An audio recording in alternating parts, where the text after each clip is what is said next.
ഇന്ന് നമുക്ക് നമ്മളെ വീടെടുക്കുന്ന സ്ഥലത്തൊന്ന് പോവാം. ഇവിടെ ഇപ്പം വെള്ളവും ചളീൻ്റെ എല്ലാം ആയതുകൊണ്ട് ഇവിടെ അടിയിൽ നല്ല പില്ലറെല്ലാം വിട്ടിട്ട് മാത്രമേ വീടെടുക്കാൻ പറ്റൂ. ഒരു ചളീൻ്റെ ഇത് കാണുന്നില്ല, അതുകൊണ്ട് വേഗം അമർന്നു പോകും. പിന്നെ അതുകൊണ്ട് പില്ലറെല്ലാം ആക്കിയിട്ടുണ്ട്. ഇവിടെ കാണുന്നില്ല, 2-3 ആൾ പണിയെടുക്കുന്നുണ്ട്. ഇതാണ് സ്ഥലം. 2-3 വലിയ പില്ലറെല്ലാം വാർത്തിട്ടാണ്.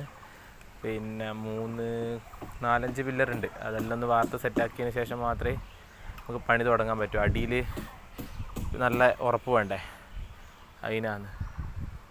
ഇതാ 1-2 ആൾ പണിയെടുക്കുന്നുണ്ട്. അതുപോലെ ഇതായിരുന്നു നമ്മൾ അപ്പുറത്തുനിന്ന് 2-3 ആട് വാങ്ങി വന്നിട്ടുണ്ട് കേട്ടോ. ആടും അതിൻ്റെ 2-3 കുട്ടിയും 1-2 കുട്ടിയുണ്ട്. ഇതാ ആടിനെ കാണുന്നില്ലേ, അപ്പുറത്തെ വീട് കാണുന്നില്ലേ, അതിൻ്റെ മതിലിനപ്പുറത്താണ് വീട്. അതിൻ്റെ അടുക്കുന്ന് വന്നാ ഇപ്പം എന്നെ കണ്ടിട്ട് ഇതാ പായുന്നുണ്ട്.